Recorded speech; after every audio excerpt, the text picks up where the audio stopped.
Now let's turn our focus to HIV and AIDS.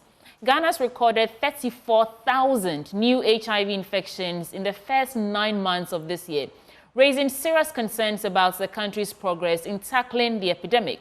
Now, despite numerous interventions, it looks like the numbers keep going up. With just 14 days to mark World AIDS Day, let's talk to Ghana's AIDS Network. It's Ghana HIV and AIDS Network on what they're doing differently to stem this alarming tide.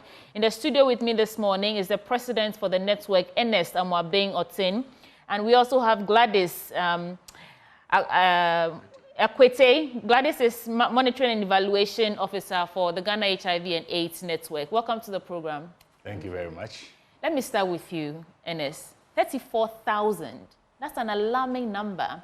But you have been out there engaging people, creating platforms for people to even engage with you so they can get proper education on all that. I see you're wearing a T-shirt about World AIDS Day. So just to start the conversation, what is the status of HIV and AIDS right now as we speak? Okay, thank you very much, and a very good morning to our viewers. Yes, if you look at the statistics, things are not looking too good for us as a country. Yeah. And we say this because of the global commitment towards ending AIDS by 2030. So there are some global targets that countries are supposed to meet. And currently, as a country, we are not on target, and that is worrying. So for the first 9 months of this year, we had about 35,000 people newly diagnosed. So let me 34,000 is newly diagnosed. So let me explain. Yes, please. Let me explain. There's a difference between new infections and newly diagnosed. So this 34,000 that was put out by the program manager of the National AIDS Control Program actually refers to newly diagnosed. Okay. So these are people who may have been living with the virus some 5 years, 6 years, 7 years, 9 years, 10 years, but are being diagnosed for the very first time. So these are newly diagnosed persons living with HIV. Okay. If you look at the data for the year 2023, the estimates are that new infections, that the people who were getting the virus for the very first time was about 17,740. Those were new infections. But in this 34,000 actually refers to newly diagnosed.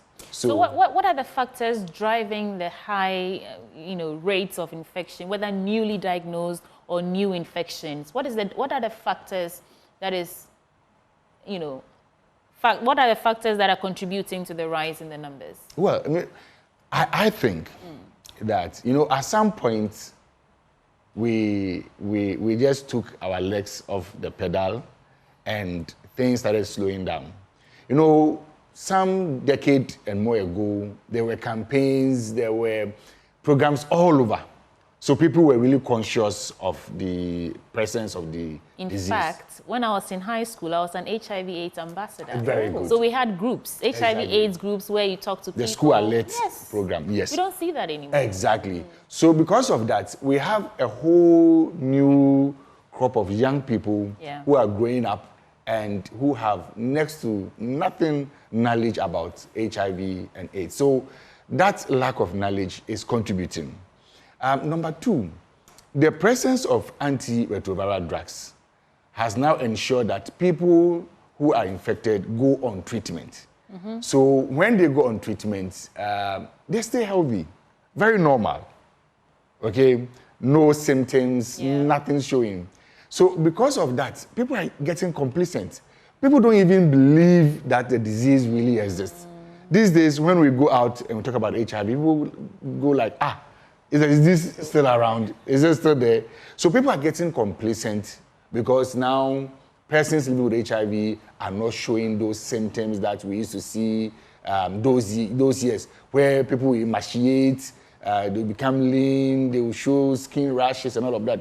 Because of the presence of antiretroviral medications, people are showing less. And so people are just relegating the disease to the background. Meanwhile, dangerous. Which is very, very dangerous. Meanwhile, it is really present. Gladys, I'm sure in your engagement with people, whether young and old, when you go out there as a monitoring and evaluation officer, when you hear the stories that come out, what do you think is the reason that people have become, should I say, lackadaisical about the disease now?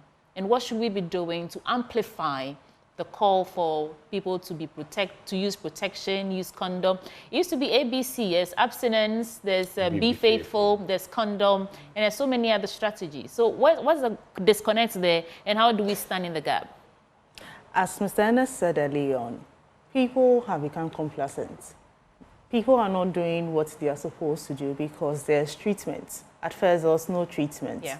And people are also, we still know that stigma and discrimination is still there. And if you are to tell somebody you are HIV positive or maybe even reacted to a test, everybody looks at you in a certain way. And you wouldn't want to be looked in that way. So they don't even come out to say it. Nobody wants to go to the clinic, even for their ART treatment, just for the stigma that is attached to it. Yeah. And people are also in denial. So you are positive, you are not going for your drugs, and you are also not abstaining, you are also not protecting yourselves and your loved ones. The disease is spreading. The disease is spreading. Ernest, talk to me about the 95, 95, 95. Is it target's goal? Yes. And realistically, where we are as a country, are we inching close to achieving that 95, 95, 95, which is the global target for everyone? Yes. As a country, where are we on that tangent? Well, as a country, we are not doing too well at the first, moment. for the sake of our audience, talk to us about what the 95, 95, 95 is before we talk about where we are as a country. Okay. So these targets are targets that the UNAIDS has set for the whole world. That if we want to eliminate HIV by 2030, make sure that at least 95% of people living with HIV in your country get tested. Make sure that at least 95% of people who are living with HIV get tested. Now, when you test, don't stop there. Make sure that at least 95% of those you test are put on treatment. That means you give them ART medication. And when you give them the ART medication, don't stop there. Make sure that 95% of those who are putting on medication achieve viral suppression. That means that the amount of viral load in their system comes down drastically. And there's a good reason why getting the viral suppression is very important.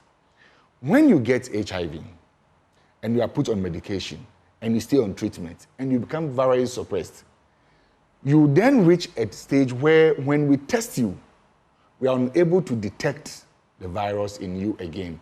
Even though the virus will still be present, they will be dormant. So when we test you, we will not see any active virus in your system. That doesn't mean they are not there. That doesn't mean they're not there. But the good news is that at that point, you cannot transmit the virus to another person. Okay. Hence, 95, 95, 95. Exactly. 95 are tested, 95 are on antiretroviral drugs, 95 of them achieve viral suppression. Yeah. Okay. And the viral suppression, let me repeat that. Okay. When you get to viral suppression, you're unable to pass on the virus to other people. That is why we have what we call discordant couples. We have couples where one is positive and one is negative, but they're able to live together peacefully, no issues. They are able to have children, and the children also come out HIV negative. Okay. Because of all these protections that are put in place. So achieving viral suppression is very, very important. And that's why the 95, 95, 95 is key. Okay. Now, as a country, we're not doing well. Our data from 2023 shows that we are testing only 65% of the people who are supposed to be tested. Deficits of about 30%. Yes, about 35%. So if you look at in real figures, those who have been tested are 334,000. That's the number that has been tested. So the number that is yet to be tested or who do not know their status, about 100,000. So there are over 100,000 people in the system who have HIV but are not aware. And they're not aware because we're not getting them to test them. Now, of those that we have tested, the 65% that we have tested, we have been able to put only 69% on treatment. And again, like Gladys said, some are in denial. So they have been tested, they are positive, but they say no, it cannot be true. This is a spiritual disease. Their prophets will heal them. Their prophets will heal them. So they will prefer to go to a prayer camp. They will prefer to go to a herbal center. Yeah. So many of them have even gone off treatment. And it's a major issue for us. So we have been able to put only 69% on treatment. The rest, they have become defaulters. Now, out of those on treatment, we have been able to put 89% of them have achieved viral suppression. Oh, wow. Which is encouraging. Yes. Yeah. Which is encouraging. That one is very, getting better. So we are hoping that when we check the data this year, we are going to see some improvement, because I'm aware that the Ghana AIDS Commission and the National AIDS Control Program, being aware of this situation since the beginning of this year, have actually put in place some strategies to increase testing. And that's why it's not surprising that for the first 9 months of this year, we now saw this newly diagnosed figure of 35,000 people. So it's like these strategies, I believe, are working. Okay. We are getting more people now to test to know their status. So I'm very confident that by the time we end this year, these figures would have, seen a marked improvement. Okay. Would have come up. In terms of expanding the testing, I mean, the self-test is also, I think it's been helpful because most people now would like to test. So how do you get the data, though? Gladys, I'll come to you in a bit. How do you get the data when someone, for example, if I get the kits and I test for myself, how do you get that data that at least Sweetie Abochi has tested? Yeah, good. So what we do is that when we give you the kits, that's the Ghana HIV and AIDS Network, we are doing community distribution of the kits. So when we give you the kits, we actually take your telephone number. Okay. And after a week or two, we do a follow-up call to see whether you use the kit or not. And if you used it, what was the experience like? We don't ask you for your status, no. Okay. But there are some who voluntarily tell us that when I tested, the test kit is such that if it's if it's non-reactive, you see just one line when you test, just like the pregnancy test. Exactly. Okay. All right. If you see double lines, then it means it's reactive. Yeah. So some will tell us that, when I tested, I saw these 2 lines. Then our volunteers will now take them to a health facility where there will be a confirmatory test, and then we can get the data. Gladys, would you say that the self-testing is yielding the results that, it's part of your objectives to achieve? Would you say it's yielding results? I would say it is yielding results. So we use the Ghana Information Management System, the GIMS, a digital app that we use to collect the data. Okay. And since the piloting last year, we were able to put over 200 people on treatment. That's besides those who decided not to go for treatment. And this year, we've been able to put about 54, just the first quarter of this year, we've been able to put 54 people on treatment. And the year hasn't ended, and this is just the first quarter. Yeah. So imagine the second, third, and fourth quarters. And self-test is a private test. It ensures confidentiality. It ensures that nobody is going to see your results if you do not go out to tell the person that I was reactive or not. So since it is a private thing, and we are also encouraging that testing rates goes high in Ghana, we increase the testing rate in Ghana for people to know their status. Okay. Self-testing is achieving its goal in Ghana. All right. Yeah, please don't forget that I want some of it. Oh, yes. We'll make the test. We'll make it available. Yes, I was going to add to what Gladys said.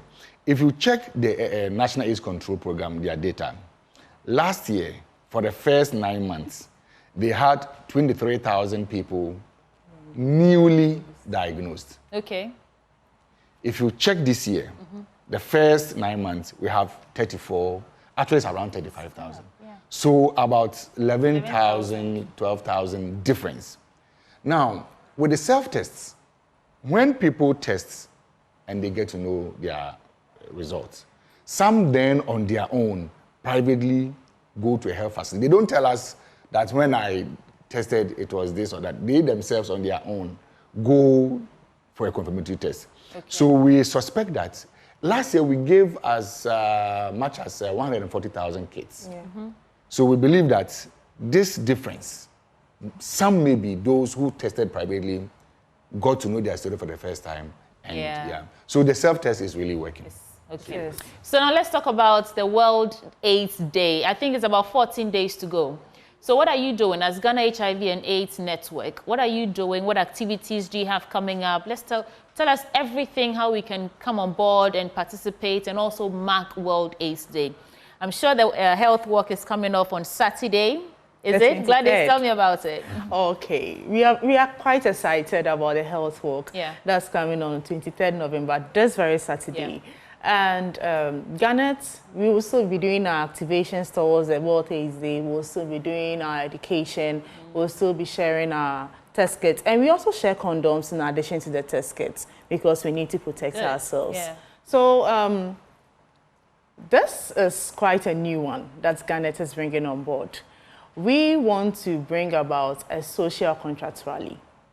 We are in an election year. We are doing a health work in preparation of the World AIDS Day. But because we are in an election year, we want to know what our political leaders have for us. Now, we know what we want. So we are telling them, in these points that we want, these are the ones that we are looking at. What can you do for us? If you come into power, or even you are not in power, but you can still do something for us. You are the leaders, you have power to change things. You have all the resources to make things happen. So what are you going to do for us? So this is not just a health walk. This is a walk ending in a rally. And, okay. Yeah. And in a bid to get our political leaders to enter a social contract with you, Garnet. Yeah. Exactly. You know, in terms of what they are going to do differently to, if for nothing at all, help reduce the numbers. Huh? Exactly. Okay. So is this the first activity to mark or to begin you know, the activities that will mark World AIDS Day, or this is a isolated event happening on Saturday? No. Actually, the Ghana AIDS Commission organized a launch of the World AIDS Day on 1st November at the Accra Mall, and we're all there in our numbers with a candlelight procession. And to add to that, we Ghanaians on our part are organizing this health walk and rally. So it's the first time we are going to see something like this, where all the political parties have been invited and they've all accepted to come. NPP has accepted to come, NDC, CPP. For CPP, the flag bearer herself has assured us that she's coming. LPG, the same thing. The flag bearer says he himself is coming. So we're going to offer a very big platform to all these political parties. And we are expecting more than 2,000 people to participate in this health walk and rally. So on the day, we are asking our political leaders that there are some 6 key issues. The first one is domestic resource mobilization. At the moment, almost all the funds for HIV programming is coming from the Global Fund. And this is not good enough. We need our leaders to commit our national resources to support the fight against. So domestic resource mobilization. Then triple elimination of HIV, syphilis, and hepatitis B, mother to child. At the moment, if you look at pregnant women who are HIV positive, out of every 100 that give birth, about 13 of them pass on the virus to their children. And this is unacceptable. Children shouldn't be coming into the world with HIV. Because it's preventable. It's preventable. They shouldn't be coming with syphilis, hepatitis B, and all of that. So we need commitment from our leaders on that. Then number 3, we need them to also remove levies and taxes on health commodities that are donated to us as a country. Recently, I'm sure you heard of some commodities that got stuck at the port, and it was so unpleasant. So we need all of that. And then finally, we are hosting ICASA. That's the International Conference on AIDS and STI. It's the biggest event when it comes to HIV and AIDS in Africa.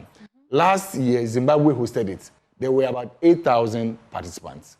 Ghana is hosting it for the very first time. Congratulations. Yes, yes, yes. Thank you very much. And we want it to be a very grand event. Already the president has committed himself to supporting it, and we are so grateful to His Excellency the President.